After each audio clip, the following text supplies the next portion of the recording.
हो सकता है कि मेरे नाम का दुरुपयोग हो रहा है।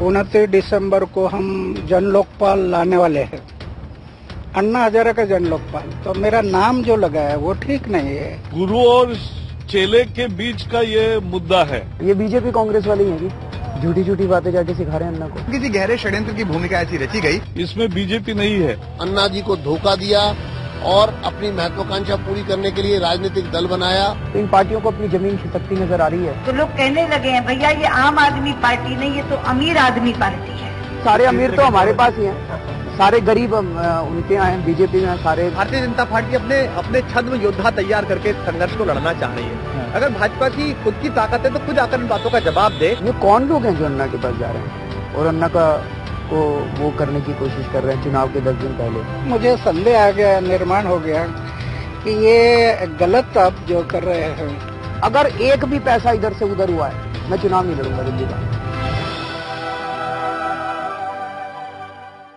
नमस्कार, बड़ी खबर में आज अरविंद केजरीवाल की मुश्किलें, वो मुश्किलें जो उनके गुरु के सवालों से सामने आई हैं, वो मुश्किलें जो पहले भी अन्ना हजारे और उनके रिश्तों में झलकी थी, अब एक बार फिर से काली स्याही के साथ सामने आ गई। अन्ना ने केजरीवाल को चिट्ठी लिखकर जवाब मांगे तो अरविंद ने भी चिट्ठी में जवाब भेज दिया है। इसी पर एक कल प्रेस कॉन्फ्रेंस के दौरान अरविंद और टीम पर एक युवक ने काली स्याही फेंक अन्ना के नाम के दुरुपयोग का सवाल उठाया था। अन्ना भी आज संदेह और उनके नाम के दुरुपयोग की बात करते सुनाई दिए। अब दोनों की चिट्ठियां चर्चा में हैं। अन्ना ने 3 अहम सवाल किए हैं। पूछा है कि विधानसभा चुनाव में अन्ना का जन लोकपाल पास करने का वायदा कैसे किया जा रहा है। दूसरा सवाल ये है, क्या आम आदमी पार्टी अन्ना का नाम फंड इकट्ठा करने के लिए कर रही है? अन्ना नाम के सिम कार्ड से कोष इकट्ठा हुआ जिसकी अनुमति उन्होंने नहीं दी थी। और तीसरा सवाल ये, रामलीला मैदान और जंतर मंतर आंदोलन में जो पैसा इकट्ठा हुआ क्या उसका प्रयोग पार्टी कर रही है? केजरीवाल का कहना है कि ये वो बिल है जो अन्ना और उत्तराखंड के मुख्यमंत्री ने एक संयुक्त प्रेस कॉन्फ्रेंस में समर्थन किया था।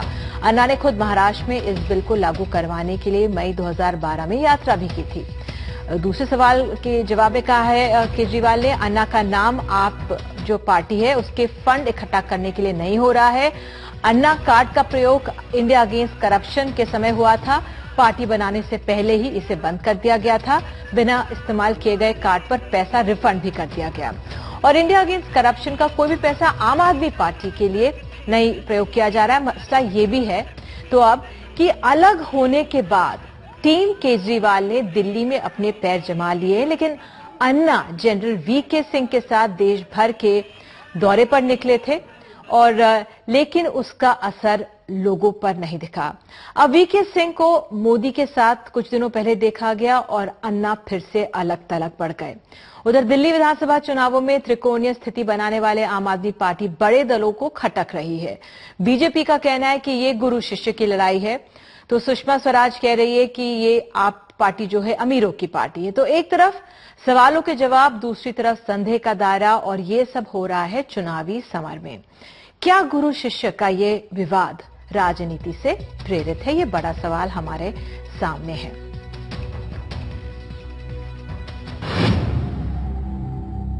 29 दिसंबर को हम जन लोकपाल लाने वाले हैं, अन्ना हजारे का जन लोकपाल। तो मेरा नाम जो लगा है वो ठीक नहीं है। अन्ना हजारे का जन लोकपाल 19 दिसंबर को हम लाने वाले हैं। विधानसभा में जन लोकपाल विधानसभा में नहीं आएगा, को तो लोकसभा की बात है। और फिर मेरा नाम लगाया। अन्ना शायद भूल गए कि अन्ना खुद गए थे उत्तराखंड, उत्तराखंड जब लोकायुक्त पास कर रहा था, जन लोकायुक्त, तो खंडूरी होता है मुख्यमंत्री थे, खंडूरी जी के साथ तो ज्वाइंट प्रेस कॉन्फ्रेंस की थी अन्ना ने। फिर अन्ना ने महाराष्ट्र में उसी किस्म का जन लोकायुक्त पास कराने के लिए यात्रा की थी, प्रदर्शन किया था। वही तो हम भी पास कर रहे हैं। हम और क्या पास कर रहे हैं? जो सिम कार्ड की बात है, ये सिम कार्ड जो छपवाया वो मुझे पता नहीं था। फरवरी 2012 में हम लोगों की सबकी मीटिंग हुई थी, अन्ना जी भी मौजूद थे। उसमें ये डिसाइड हुआ कि जनता को लगातार आंदोलन के बारे में जानकारी देने की जरूरत है। मीडिया तो दिखाता नहीं बहुत सारी चीजें, मीडिया तक, जनता तक सच बात नहीं पहुंच पाती। तो ये शुरू किया जाए जिससे 25 रुपए साल के लिए जाए लोगों से और उनको हर हफ्ते एक मैसेज पहुंचेगा, ऐसा कुछ था। तो उसमें टोटल मिला के 9 लाख रुपए का कार्ड बिके हैं। 25-25 रुपए के हिसाब से आप लगा लीजिए कितने कार्ड बिके टोटल 9 लाख रुपए। टोटल 9 लाख रुपए के कल हमने उसमें लिख दिया आपको। वो सारा हमारे अकाउंट्स में आया हुआ है, ऑडिट हो चुका है, इनकम टैक्स डिपार्टमेंट में फाइल हो चुकी है रिटर्न पिछले साल की। तो अब ये कुछ लोग ये बीजेपी वाले अफवाह फैला रहे हैं 100 करोड़ आए, 400 करोड़ आए अन्ना कार्ड से। इसलिए मुझे संदेह आ गया, निर्माण हो गया कि ये गलत आप जो कर रहे हैं, तो हो सकता है कि मेरे नाम का दुरुपयोग हो रहा है, ऐसा मुझे संदेह है। आंदोलन का पैसा चुनाव में तो इस्तेमाल नहीं हुआ, हो ही नहीं सकता, इनकम टैक्स एक्ट में पॉसिबल ही नहीं है। मैं तो इनकम टैक्स कमिश्नर था, अगर एक भी पैसा इधर से उधर हुआ है मैं चुनाव नहीं लड़ूंगा दिल्ली का।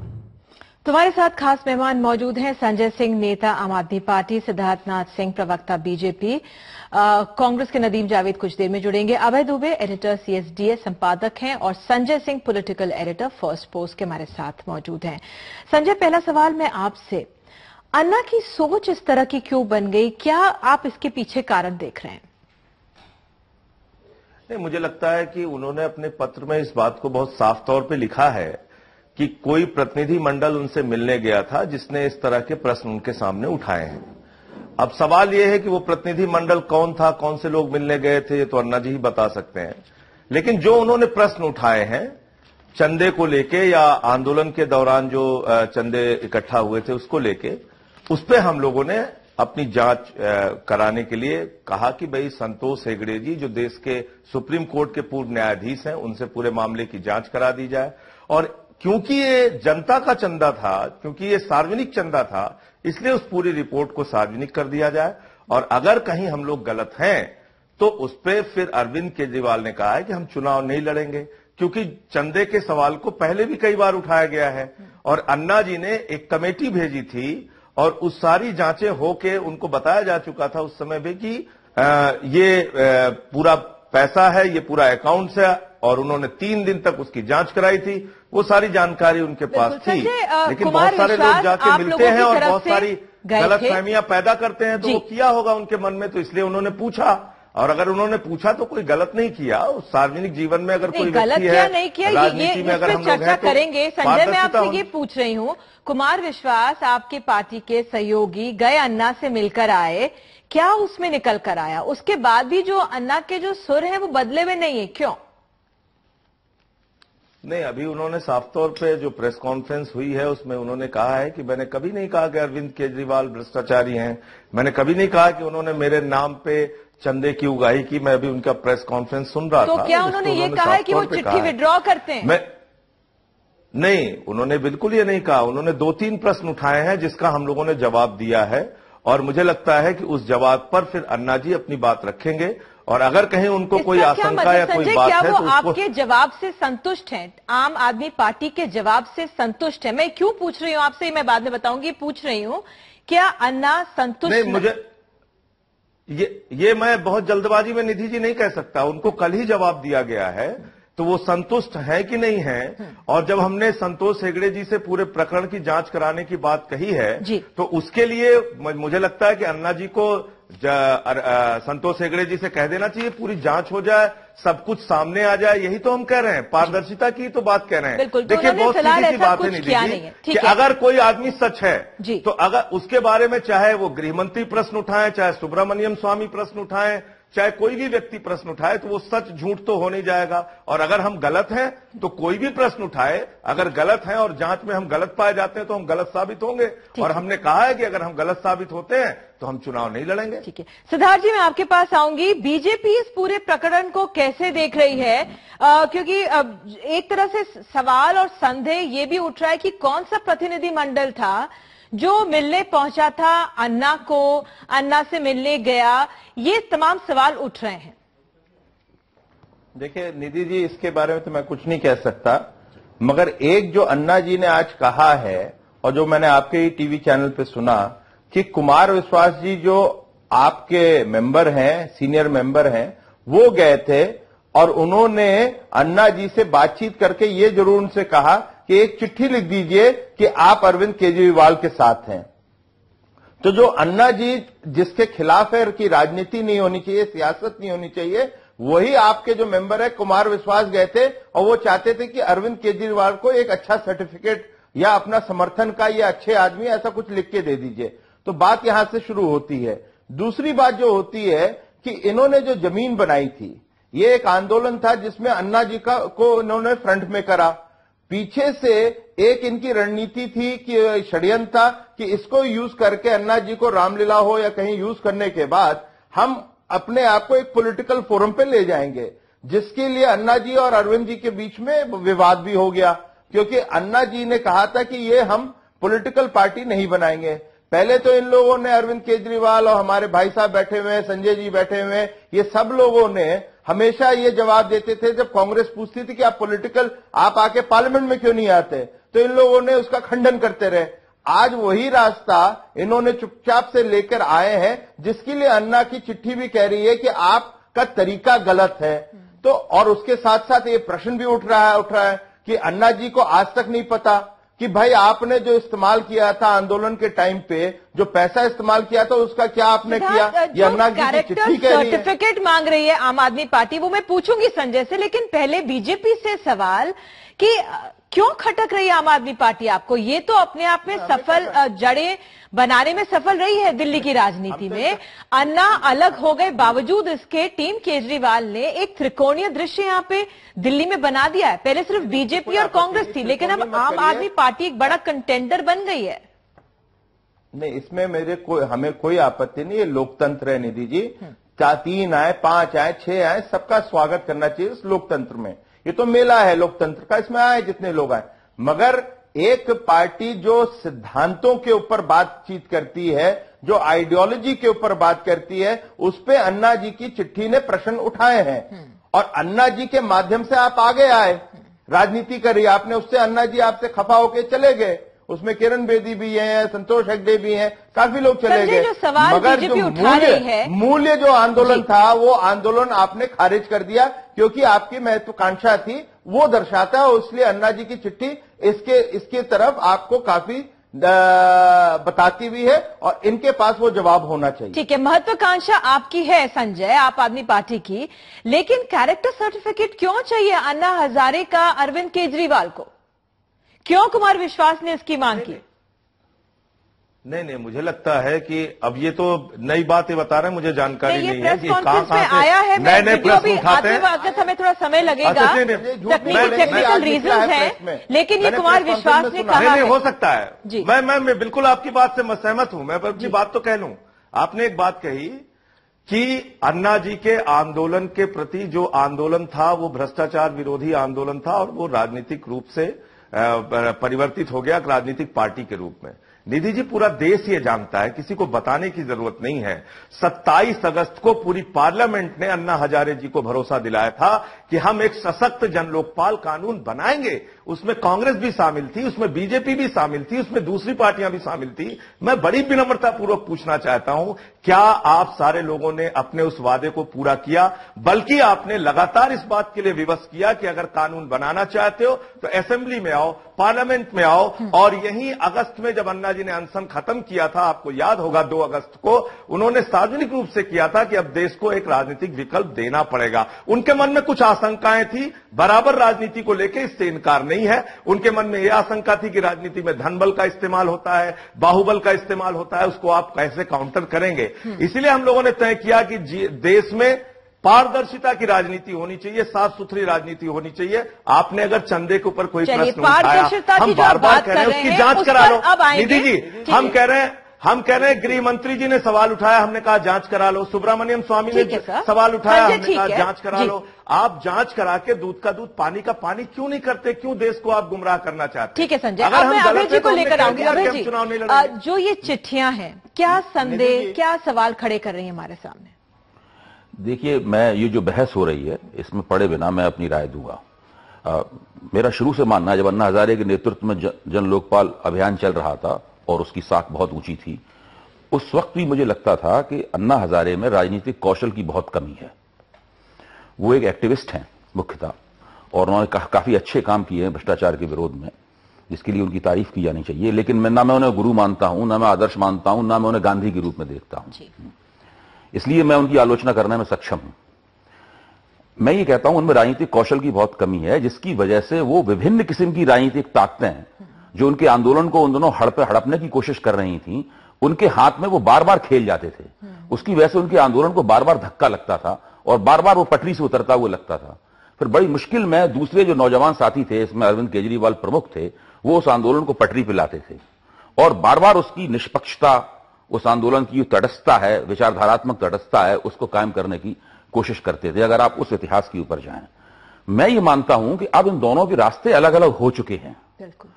अन्ना हजारे अरविंद केजरीवाल का अतीत है, एक ऐसा अतीत है जिसका बीच बीच में आह्वान उन्हें करने की जरूरत पड़ती है उस पुरानी साख, पुरानी लेजिटिमेसी को दोबारा हासिल करने के लिए। और मेरा मानना है कि अगर जितना वो दावा कर रहे हैं, आम आदमी पार्टी जितना दावा कर रही है, उसके अगर 60% भी नतीजे उन्हें चुनाव में हासिल हुए, मैं 60% कह रहा हूं, अगर 60% नतीजे भी हासिल हुए तो वो अन्ना हजारे के अतीत से पूरी तरीके से अपना पिंड छुड़ाने में कामयाब हो जाएंगे। और देखिए, अगर वास्तव में अन्ना हजारे को इतनी ही आपत्तियां थी तो वो 10-12 दिन इंतजार कर सकते थे। जब बिल्कुल दिल्ली में 4 तारीख को चुनाव, 4 दिसंबर को वोट पड़ेंगे, जब केवल 13-14 दिन ही चुनाव दूर रह गया है, उस बीच में इस तरह का पत्र लिखना, इस तरह के विवाद में पड़ना, वो दरअसल उसका कोई मतलब नहीं। ठीक है। अब ये लोकपाल की बात कहना कि भाई आप हमारा लोक, आप इस बात को अन्ना हजारे के लोकपाल से प्रेरित दिल्ली में हम एक लोकायुक्त बनाएंगे, अगर तकनीकी रूप से ये बात कह दी जाती तो शायद उन्हें इतनी आपत्ति करने का मौका नहीं मिलता। बात नहीं कही गई। देखिए, चुनाव में बहुत सी बातें मुंह से निकल जाती हैं, बहुत सा ऐसा बात, मैं कोई अरविंद केजरीवाल की तरफ से नहीं बोल रहा हूं, लेकिन जब वो कहते हैं कि हम भाई लोकपाल रामलीला मैदान में या कहीं पारित करेंगे, तो मैं तो उसे इसी रूप में सुनता हूं। अगर आप सही सुनना चाहते हैं, और लोकायुक्त में अंतर है, निश्चित रूप से अंतर है, मैं तो कह ही रहा हूं। लोकायुक्त प्रदेश के लिए है, लोकपाल पूरे देश के लिए है। मेरा कहना यह है कि अगर हम सही बात सुनना चाहते हैं, उस बात के पीछे जो इरादा है, उस बात के पीछे जो पारदर्शिता है, जो ईमानदारी और निष्ठा है, अगर हम उसको समझते हैं, सही सुनना चाहते हैं, तो हम उसको इस रूप में सुनेंगे, हम उस रूप में नहीं सुनेंगे जो इस शब्द में बोला गया। यही समझ, जो विरोधी है वो सवालों को उठाएंगे, मतलब ये है उस पे। जी सिद्धार्थ, आप कुछ कह रहे हैं, फिर मैं संजय के पास आऊंगी। जी सिद्धार्थ, मैं इतना कहना चाहता हूं कि आप एक तरफ से, हमारे मित्र ने अभी जो बोला, उन्होंने ये सब बोला कि अरविंद के ये अन्ना जी 4 दिसंबर तक रुक जाते। मैं उलट के पूछता हूं तो 4 दिसंबर तक की ये भी रुक जाते जो कुमार विश्वास जी गए और अन्ना जी से वो सर्टिफिकेट मांग रहे थे, तो वो क्यों नहीं रुके? तो ये जो चीजें हैं ना, एक तरफा ना देखे, दूसरा भी इसका पहलू होता है। और पहलू ये है कि अन्ना का कैरेक्टर सर्टिफिकेट अरविंद केजरीवाल जी को बहुत उसकी आवश्यकता है, इसलिए कुमार विश्वास जी गए थे और वो नहीं मिलने पे इन लोगों को परेशानी हो रही है। चलिए, अब मैं संजय सिंह जो फर्स्ट पोस्ट हैं उनको लाऊंगी। संजय, आइडियोलॉजी की बात हो रही है, पारदर्शिता की बात हो रही है, पहले आपसे यही रिएक्शन की जो ये चिट्ठियां सामने आई है, क्या इस समय हमारे लिए स्थिति खड़ी कर रही है आम आदमी पार्टी को लेकर? देखिए, आम आदमी पार्टी के लिए चिट्ठी कोई अच्छी सूचना नहीं है, क्योंकि ये चिट्ठी तब आती है जब चुनाव बिल्कुल सामने है। उसके पहले 2 चीजें और हुई हैं। एक चीज अरविंद के फेवर में क्लियरली गई थी, जो यूपीए गवर्नमेंट ने, सुशील कुमार शिंदे ने कहा था कि उनके फंड्स की जांच करवाएंगे।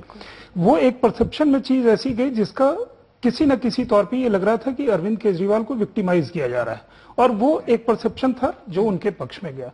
दूसरा 2 चीजें हुई कि उसी समय एक सिंबॉलिक इंक अटैक भी होता है अरविंद केजरीवाल पे। बहरहाल वो इससे रिलेटेड भी हो सकता है, नहीं भी वो है, क्योंकि लेकिन चिट्ठी में जो इश्यूज रेज किए गए हैं वो मुझे लगता है कि बेसिक जो आरोप हैं वो बेसिक अकाउंटेबिलिटी के, अकाउंट्स के मामले में, हिसाब बही खाता के चीजों से ज्यादा ऊपर हैं।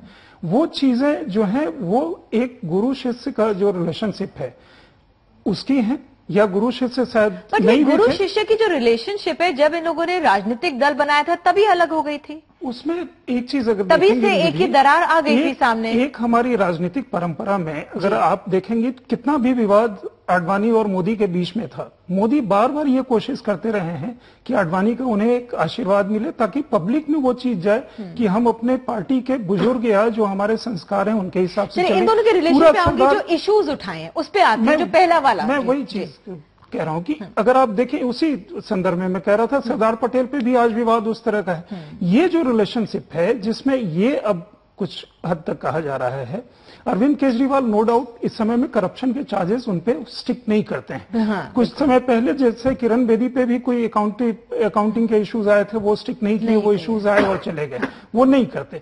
लेकिन अन्ना का एक अभी भी इस उम्र में एक बाल सुलभ जो इनोसेंस था ना, जिसने पब्लिक को उस समय मेस्मराइज किया था 2011 में, वो चीज इसलिए चली गई क्योंकि आप पब्लिक को टेकन फॉर ग्रांटेड लेते चले गए। मूवमेंट करेंगे फिर रोकेंगे, फिर करेंगे फिर रोकेंगे। अभी यहाँ पे जो ट्रस्ट और बिट्रेयल की जो इशू है अरविंद के लिए, मुझे लगता है ये इशू बहुत अच्छा नहीं है कि अगर राजनीति के शुरुआत में ये परसेप्शन बनता है कि वो इस्तेमाल करते हैं फिर छोड़ देते हैं, इस्तेमाल करते हैं फिर छोड़ देते हैं, तो ये इशू जो है परसेप्शन का है। अगर ये परसेप्शन उनको काउंटर करना कहीं ज्यादा इंपॉर्टेंट है। संजय कुछ बोलेंगे आप? के इश्यूज हैं राजनीति की शुरुआत में ही अगर ये परसेप्शन बन जाता है, इस तरह की छवि बन जाती है, वो अपने आप में आगे के लिए कई सवाल खड़े करेगी। जी नहीं, मैं इसीलिए तो कह रहा हूं कि भाई आप ये बताइए कि अनावश्यक किसी चीज को और विवाद करके लंबा खींचा जाए, इससे बेहतर यह है कि जब गृहमंत्री ने भी सवाल उठाया था हमारे चंदे पे, तो हमने यही कहा था कि आप इसकी जांच करा लीजिए और अगर हम दोषी हैं तो हमें जेल में डालिए। जब भाजपा के लोगों ने सवाल उठाया तब भी हमने कहा कि इसकी जांच करा लीजिए। IB, income tax department, CBI सब तो सरकार के पास है। आप लोकपाल नहीं बना सकते, आप कोयला घोटालों पे कार्रवाई नहीं कर सकते, 2G पे कार्रवाई नहीं कर सकते। चलिए अब मुझे कुछ तस्वीरें आ रही हैं, मैं आपसे पूछना चाहूंगी संजय, जो आपने जन लोकपाल की बात की, जिस तरह से एफएम में वो एड में नहीं सुना पाऊंगी, लेकिन ये पोस्टर की जो अगर भाषा है इसको हम देखें, क्या एक तरह से सवाल जो अन्ना ने उठाया है कि ये तो लोकसभा में पास होना है, जो अन्ना का जन लोकपाल बिल है, आप लोग कह रहे हैं जब आएंगे दिल्ली में खास पास करेंगे, जो आम जनता है वो तो उसे लोकायुक्त का और दिल्ली के लिए नहीं समझेगी। बहरहाल अरविंद ने अपने जवाब में कहा है, आपका पहला प्रश्न ये कि हम विधानसभा चुनाव में जन लोकपाल बिल पास करने का वादा कैसा कर सकते हैं। अन्ना, आप जानते हैं कि मैं, प्रशांत भूषण और हमारे अनेक सहयोगी कानून की बारीकियां समझते हैं। जाहिर है दिल्ली विधानसभा द्वारा पास किया गया कोई भी कानून प्रधानमंत्री, संसद सदस्यों या केंद्र सरकार के अफसरों पर लागू नहीं होगा। हमने ऐसा कोई वादा नहीं किया है। ये थोड़ा सा मिसलीडिंग लगता है संजय, जो पोस्टर आप लोगों ने लगवाए हैं, जो जवाब में कहा है, आप लोगों ने यही कहा है कि जो महाराष्ट्र में और जिस तरह से उत्तर प्रदेश में आप लोगों ने जो लोकायुक्त किया है, लोकायुक्त बिल, ये वो है, लेकिन आम जनता तो इसे पूरे देश पे लागू होने वाला अन्ना वाला जन लोकपाल समझ रही होगी, और शायद अन्ना के भी यही सवाल था। मैं आपसे ये जानना चाह रही हूँ। नहीं, वही मैं कह रहा हूं, वहां कुछ कंफ्यूजन हो सकता है। मैं बार बार ये कह रहा हूं कि जब हम लोगों ने उस समय आंदोलन किया था लोकपाल वाला, तो हम लोग तो यही कहते थे, हमारी डिमांड क्या थी, लोकपाल की तर्ज में राज्यों में लोकायुक्त बनाया जाए, यानी जैसा लोकपाल केंद्र में होगा वैसा ही लोकायुक्त कानून राज्यों में होना चाहिए, यही बात हम कह रहे थे। और जब हम कह रहे हैं कि दिल्ली में 29 दिसंबर को रामलीला के मैदान में खुला अधिवेशन बुला के विधानसभा का हम लोकपाल कानून पास करेंगे, तो इसका मतलब हम दिल्ली की जनता से वो संवाद कर रहे हैं, दिल्ली की जनता से हम वो बात कह रहे हैं, दिल्ली की जनता से हम वादा कर रहे हैं।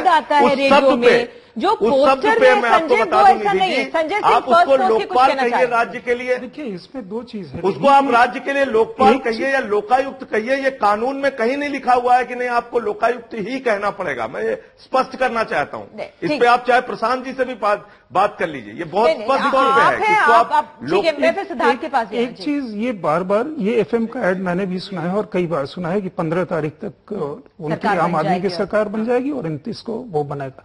इसमें अहम बात एक चीज और भी गौर करने की है कि दिल्ली वो पूरा स्टेटहुड नहीं है, तो क्या दिल्ली विधानसभा अगर एक तो रामलीला मैदान में मिलकर के कर सकती है नहीं कर सकती है वो एक अलग विषय हो सकता है, लेकिन दिल्ली विधानसभा को क्या ये अधिकार है कि वो लोकायुक्त बिल भी पास कर सके, क्योंकि दिल्ली विधानसभा के बहुत सारे जो इंपॉर्टेंट मसले हैं, चूंकि ये फुल स्टेट नहीं है तो वो भी केंद्र को पास करने पड़ते हैं, मतलब लोकसभा को पास करने पड़ते हैं। सिद्धार्थ, आप कुछ कह रहे थे?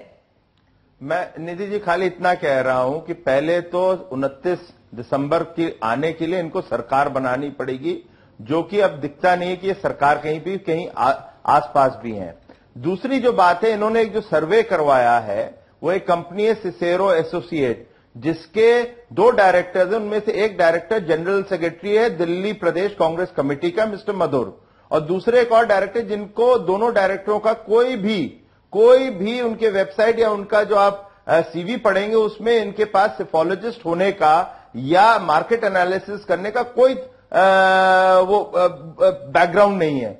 अब मैं जो आपको कह रहा हूं कि ये जो मिली भगत चल रही है आम आदमी और कांग्रेस की, उसके तार और जुड़ते जा रहे हैं, जिसको ये डीपीसीसी के हैं जनरल सेक्रेटरी, उसी कंपनी को इन्होंने काम दिया एनालिसिस करने का, उससे इन्होंने दिखा रहे हैं कि हमारी बढ़त हो रही है।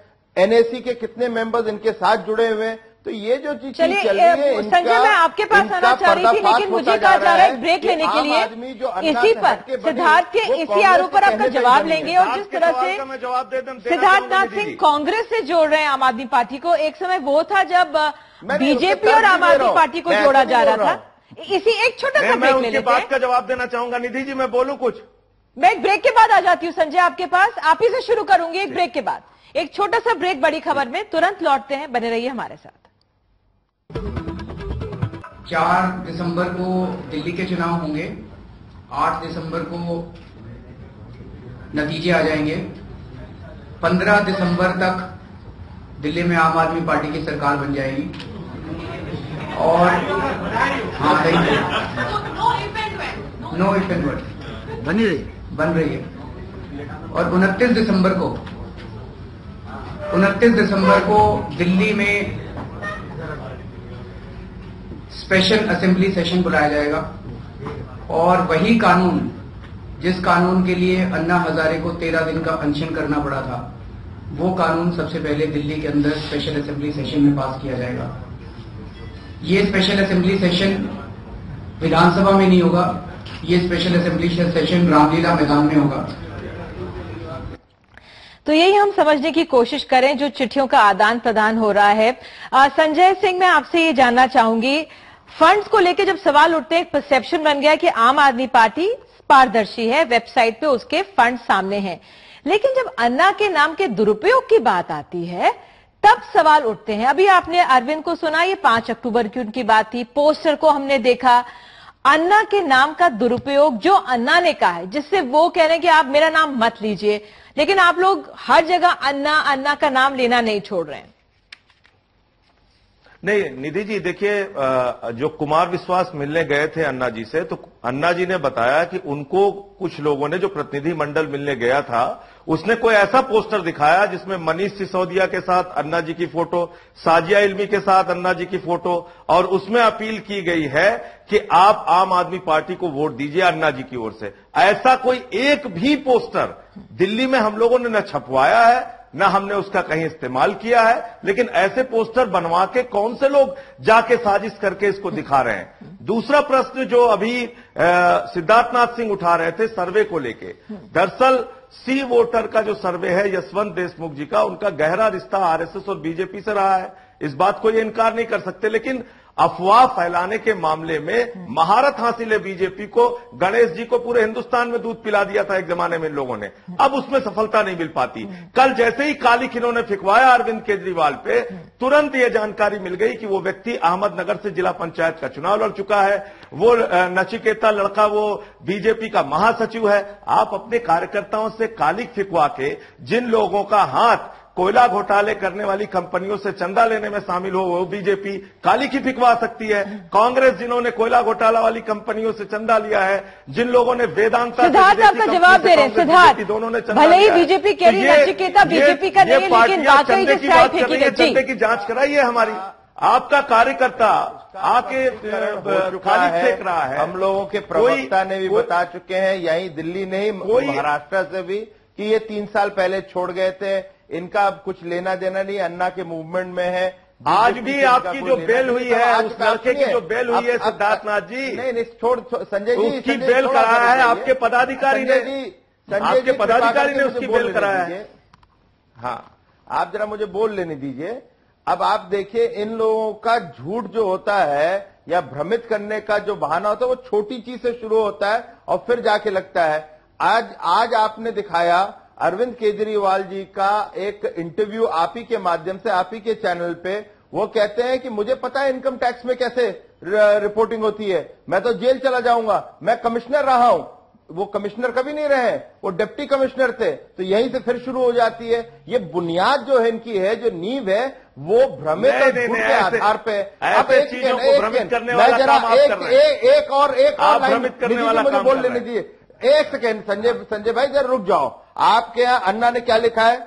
आपका सारा चुनाव अभियान इस तरह चलाया जा रहा है जिससे लगता है कि मेरा पूरा समर्थन आपके अभियान को है। अब अन्ना जी को ये लिखने की आवश्यकता क्या है? और क्यों अन्ना जी की बातों का तो हम जवाब दे रहे हैं ना। तो भाई मैं कह रहा हूं अन्ना जी की बातों का तो हम जवाब दे रहे हैं। आपके ऊपर बड़ा अन्ना जी की बातों का हम जवाब दे रहे हैं। मेरे भाई, हमने जो प्रश्न उठाया उसका जवाब दिया है, पॉइंट वाइज जवाब दिया है। आप ये बताइए कि काली दूध में से मक्खी निकाल के इस तरीके से गुंडागर्दी करा के आप क्या हासिल करना चाहते हैं? और जब आप जैसा करते हैं तो वो जो व्यक्ति है जो गांधीवादी है, उसको बड़ी तकलीफ होती है। अभी जी यहाँ पे जो सवाल ये है कि फंडिंग को लेकर पारदर्शी है, सिर्फ साफ में बोली है आम आदमी पार्टी की तरफ से। क्या ये सवाल महत्वपूर्ण हो जाता है कि अन्ना का नाम के बार बार नाम का इस्तेमाल या दुरुपयोग हो रहा है? जिस तरह से संजय ने बताया, जो पोस्टर्स वहां पे छपे हैं उसमें अन्ना के साथ आम आदमी पार्टी के लोगों की तस्वीरें, उम्मीदवारों की तस्वीरें, और वो कौन है उसके पीछे? तो क्या एक साजिश हो रही है जमीन को कमजोर करने की आम आदमी पार्टी की? देखिए, जहां तक आम आदमी पार्टी के कमजोर होने का सवाल है, मैं समझता हूं कि दिल्ली में चुनाव सेट हो चुका है और वो जब तक कोई बहुत बड़ी और भीषण कोई ऐसी घटना नहीं होती जिससे पूरा माहौल पलट जाए, तब तक दिल्ली के वोटर ने जो तय कर लिया है, जहां भी वोट वो देना चाहता है वो वहां वोट देगा। और इस प्रकार की जो राजनीतिक हथकंडेबाजी है जो ये चल रही है, इसके आधार पर कोई वोटर अपना मन बदलने वाला नहीं है। इसलिए ना तो आम आदमी पार्टी को इससे चिंतित होना चाहिए, ना उसके विरोधियों को इससे खुश होना चाहिए। दूसरा सवाल यह है, मैं ये कहूंगा कि दिल्ली के अंदर एक नई राजनीतिक घटना हो रही है। पहली बार दिल्ली का चुनाव प्रभावी रूप से त्रिकोणात्मक हुआ है। इसका परिणाम क्या होगा इसके बारे में मैं कोई भविष्यवाणी करने नहीं जा रहा हूं, लेकिन ये जो घटना हो रही है, इस घटना को हम लोग कैसे देखें? हम लोग इसको हमदर्दी से घटना को देखें या हम लोग एक दोषदर्शी दृष्टिकोण से इस घटना को देखें? क्या नतीजा होगा ये तो 8 तारीख को पता लगेगा। लेकिन मेरा मानना है कि जो लोग लोकतंत्र में विश्वास करते हैं, जो लोग चाहते हैं कि विकल्प आए, तरह तरह के विकल्प आए, उन्हें इस घटना को विकल्प की दृष्टि से देखना चाहिए। देखिए, ये जो परिस्थिति, जो चीज अभय जी कह रहे थे, उसको देखने का मेरा नजरिया थोड़ा सा वो है। अरविंद ने जो बेंचमार्क्स हैं वो काफी हाई खुद ही सेट कर दिए। 47 सीटें आएंगी और 15 तक सरकार बन जाएगी, 29 तक वो पास हो जाएगा। उसके बाद एक चीज हुई है कि अब इन्होंने पूरा, इनका जो दिल्ली का कैंपेन है वो एक्सेसिवली अरविंद केजरीवाल पे सेंट्रिक है। उसके कारण इनके जो कैंडिडेट हैं वो कंस्टिट्यूएंसी में रजिस्टर नहीं कर पा रहे हैं। वो इनकी एक बहुत बड़ी खामी दिल्ली में वो हो रही है। तो उसके कारण जो पॉपुलैरिटी चार्ट जो पहले काफी ऊपर गया था, वो हर्षवर्धन के होने के बाद मुझे जो लगता है कि उसमें सभी पार्टीज ऐसे कैंडिडेट्स होते हैं जो इतने दूसरी चीज एक स्ट्रैटेजिक मेरे ख्याल में जो मिस्टेक करी वो अरविंद केजरीवाल ने, वो शीला दीक्षित के खिलाफ स्वयं खड़े होकर के, क्योंकि वो बहुत कंफर्टेबल सिचुएशन उनके लिए नहीं है कि ये कंस्टिट्यूएंसी में जाकर के वो आते हैं। दूसरी एक और भी चीज जो अन्ना के बारे में थी कि अन्ना को इस तरह का एक, जैसे हमें लग रहा है कि एक पिक्चर आ रहा है कि अन्ना कोई भी समझा देता है उस तरह से समझ जाता है। एक मुझे ब्रेक बार बार काफी देर से शिवानी कह रही लेने के लिए, छोटा सा ब्रेक, तुरंत लौटते, बने रहिए हमारे साथ।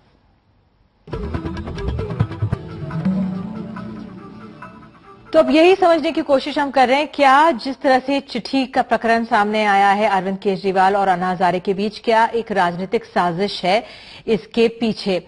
अरविंद केजरीवाल दिल्ली में जब गए अपनी राजनीति चमका रहे, लेकिन अन्ना हजारे वीके सिंह के साथ देश भर के दौरे पर निकले। भ्रष्टाचार विरोधी एक यात्रा में लोग उनको सुनने नहीं पहुंचे। अन्ना हजारे अलग थलग पड़ गए हैं। मैं यहाँ पे संजय शुरू करना चाहूंगी। अब 2 मिनट है, सिर्फ कंक्लूडिंग रिमार्क संक्षेप में। आपको लगता है जो ये सामने आया इसके पीछे एक साजिश है, कुछ लोग हैं जो इसको हवा दे रहे हैं? देखिए, निश्चित रूप से निधि जी, क्योंकि जब हम लोग भ्रष्टाचार विरोधी आंदोलन चलाते थे तो कांग्रेस कहती थी हम बीजेपी से मिले हुए हैं। जब हमने वाड्रा का खुलासा किया तो कांग्रेस ने कहा हम बीजेपी से मिले हुए हैं। जब हमने गडकरी का खुलासा किया तो बीजेपी ने कहा हम कांग्रेस से मिले हैं। अब दिल्ली के चुनाव में दोनों पार्टियां बौखलाई हुई हैं। कांग्रेस कहती है हम बीजेपी से मिले हुए हैं, बीजेपी कहती है हम कांग्रेस से मिले हुए हैं। दरअसल इस दिल्ली की जनता का विश्वास जीतने में हम लोग कामयाब रहे हैं, जिसके कारण से ये दोनों पार्टियां बौखलाई हुई हैं। अब इनके इस चुनाव में चुनाव निशान है हाथ में कमल का फूल, और हम झाड़ू लेकर दिल्ली की राजनीति से जनता इनको खुद बेदखल करेगी 4 दिसंबर को। सिद्धार्थ सिंह, आपको लग रहा है कि आज पूरी इस मामले के पीछे राजनीति हो रही है, राजनीतिक साजिश है? ऐसा है निधि जी, जो कुछ भी है इन्होंने अन्ना के कंधे इस्तेमाल करे, उससे अपनी नींव बनाई, उसके बाद उन्होंने इसको छोड़ दिया। और इनकी एक ही आइडियोलॉजी और सिद्धांत है, वो ये है थूको और भाग लो, स्पिट एंड रन।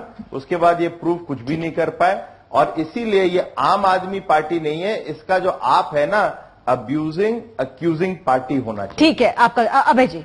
साजिश तो इसमें है ही, लेकिन मुझे अफसोस अन्ना हजारे को लेकर होता है कि वो क्यों हमेशा हर साजिश के शिकार होने के लिए तैयार रहते हैं। ये बड़ी मुश्किल, मुझे बहुत अजीब सी बात लगती है। इतने बुजुर्ग आदमी हैं, कुछ तो राजनीतिक अनुभव उन्होंने हासिल किया होगा। कुछ जी देखिए, ये अन्ना की क्रेडिबिलिटी का एक इशू है, लेकिन इसमें साथ में कई लोग फिर ये भी पूछते हैं कि अगर अन्ना अभी मिसलीड किए गए तो क्या पहले भी किए गए थे। अरविंद केजरीवाल की फर्स्ट टाइम वोटर्स की ट्रैक्शन काफी ज्यादा है, तो अन्ना हजारे हिस्ट्री में चले जाएंगे, लेकिन अरविंद केजरीवाल के सामने ये जो विश्वसनीयता का है ना, वो करियर अभी शुरू हो रहा है और काफी लंबा है, लोगों को उम्मीदें भी काफी ज्यादा है, इसलिए उनपे ओनर्स मुझे लगता है कि ज्यादा है बनिस्बत की अन्ना के। बिल्कुल, आप सभी आए, बहुत बहुत शुक्रिया। समय हमारे पास आज इतना ही था, कल फिर हाजिर होंगे बड़ी खबर में, तब तक के लिए नमस्कार।